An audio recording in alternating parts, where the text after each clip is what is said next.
Bolehkah saya tipu bos saya untuk MC semata-mata untuk hadir kuliah? Ustaz, macam malam ni saya buat dah.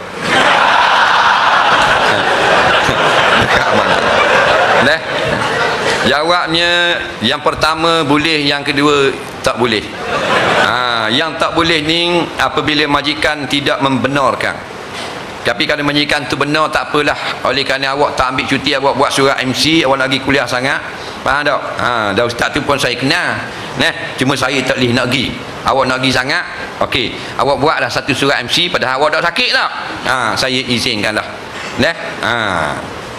Kalau gitu tak ada masalah. Ada juga kalau majikan baik gitu.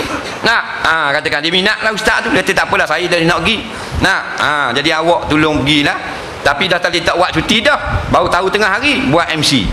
MC tu tipu tak? Tipu juga, tapi kebenaran majikan boleh Dan kalau majikan tak izin boleh tak boleh. Faham? Melainkan kita beritahu kepada majikan, saya ambil MC nak cuti tak boleh untuk pergi kuliah. Khabar terang-terang gitu. Nampak? Khabar terang-terang gitu. Bos beri apa? Kalau bos tak beri, bos dah tak pergi. Kalau bos pergi, bos bagi saya pergi, bos ampun dosa bos, bos banyak dosa. Pujuk sikit dia. Dia gigi dia lain. Yang kedua memang boleh sokmo bila company tu bapak kita yang punya. Tak apa tu. Soal